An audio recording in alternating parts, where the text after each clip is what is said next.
tanda-tanda overthinking. Satu, ya saat menghadapi masalah tidak fokus untuk mencari solusinya. Jadi kebanyakan yang dipikirin, ya muncul terus pikiran-pikirannya ini, yang membuat tentu ya khawatir, takut, cemas, dan akhirnya bisa panik. Ya, nah, kemudian sering merenungkan hal yang sama berulang-ulang. Ini juga tanda-tanda overthinking.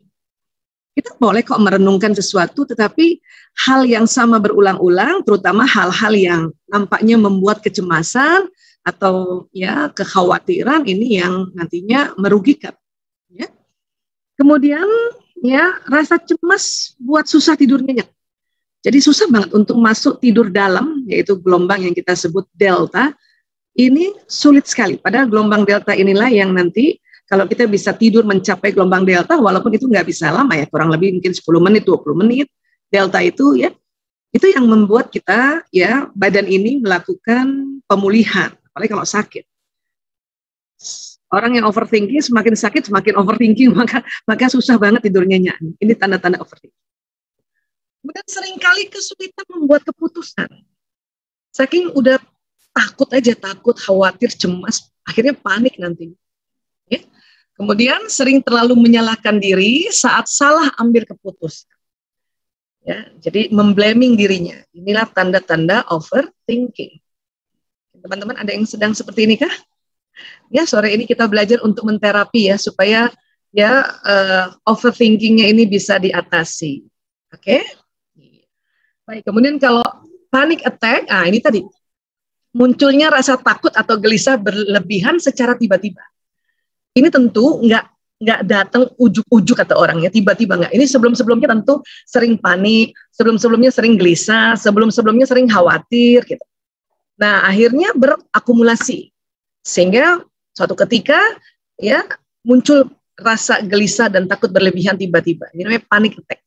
Biasanya panic attack juga dialami orang yang overthinking. Jadi ini judulnya udah bagus banget panitia memilihnya ya. Antara panik dan overthinking itu memang kaitannya erat sekali. Kemudian kondisi ini juga sering disebut serangan kegelisahan. Panic attack ini. Selain serangan panik, dia juga bisa disebut serangan kegelisahan. Ya. Nah, apa tanda-tandanya panic attack? Ini dia, detak jantung bertambah cepat, napas jadi pendek, pusing, otot menjadi tegang atau gemetar. Ini panic attack. Tentu kalau sedang panic attack ya kita keluarga atau misalnya diri sendiri yang sudah pandai juga mengetahui oh ini saya panic attack nih. Ya, tenang dulu, tenang. Langsung duduk dulu. Jangan berdiri, duduk. Duduk. Tentu cara yang paling mudah dan paling disarankan adalah tarik nafas panjang. Tenang, katakan diri tenang. Ingat Allah, ya Allah, astagfirullahaladzim. Kok caranya gitu dong, Bu Isa? Emang begitu. Karena kalau orang panik, nggak ada ingat apapun tuh nggak ada. Makanya udah syukur bisa ingat duduk, ya, bisa ingat tarik nafas, bisa langsung ingat Allah, udah syukur banget itu. Jadi simpel banget caranya. Ya. Tapi apabila ya terus masih panik dan bahkan sudah mulai loncat badannya, kadang-kadang lagi duduk langsung loncat, terus teriak-teriak, nah ini sudah perlu bantuan orang lain. Mungkin keluarga bisa memeluknya dulu atau segeralah dibawa ke dokter. Ya. Tentunya ada baiknya kalau bawanya ke dokter kesehatan jiwa ya, ke psikiater. Karena kalau sudah panic attack dan tidak bisa dikendalikan, ini perlu obat-obatan. Perlu zat kimia yang diteliti atau ditemukan oleh para ilmuwan, oleh farmakolog gitu ya. Sehingga nanti pas masuk di dalam tubuh manusia terjadi keseimbangan hormon lagi. Karena kalau sudah panic attack yang nggak bisa diatasi, tentu itu sudah sangat-sangat hormon dalam otak terutama ya, sudah sangat tidak seimbang. Ya, nah itu. Jadi sebetulnya sebelum sampai overthinking, sebelum sampai panic attack itu harus ngapain sih? Satu tentu belajar watak. Ya, teman-teman termasuk yang watak melankolis nggak? Watak pemikir nggak?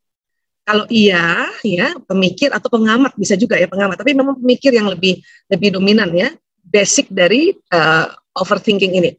Ya, jadi orang-orang yang overthinking memang paling dominan diwakili atau predisposisinya adalah yang melankolis. Yang lain pun bisa kok overthinking, tapi watak melankolis ini paling cepat overthinking. Makanya kenali diri. Saya watak yang mana ya? Gitu. Setelah itu atur antara pikiran dan perasaan. Ini juga satu teknik ya.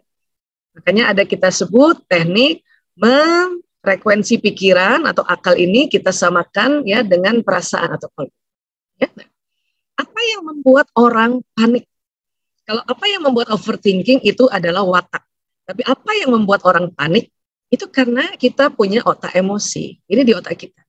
Sehingga emosi ini mempengaruhi pikiran, emosi juga mempengaruhi perasaan. Ya. Buat teman-teman yang sering sekali mengikuti kajian kami atau kajian-kajian dari guru-guru lain atau narasumber lain yang membahas tentang emosi, tentu mulai paham bahwa emosi ini mempengaruhi ya pikiran, perasaan, dan aktivitas. Sudah mulai sadar tuh, oh gitu ya. Pendekatan emosi yang biasanya saya sampaikan itu sering sekali saya kasih lihat namanya level emosi. Ini sering banget. Kita harus tahu ada poros otak dan jantung. Nah, jadi ada hubungan spesifik antara sistem limbik emosi ini. Jadi emosi itu, otak emosi itu di tengah otak. Sering disebutnya limbic system kalau dia punya sistem di otak. Ya. Dan batang otak ini, otak reptil yang ada di sini, dia berkaitan dengan jantung. Ya. Makanya mengapa kalau tadi ya pada saat panic attack itu duluan jantungnya yang berdetak. Yang harusnya detak normal itu 70 kali per menit atau 80 gitu ya. Ini bisa di atas 100 kali per menit. Jadi udah deg-deg. Wah, kalau udah deg-degan udah ada metabolisme sudah mulai agak dipercepat, makanya muncul keringat dingin, gemeteran lah, ya seperti itu. Oke.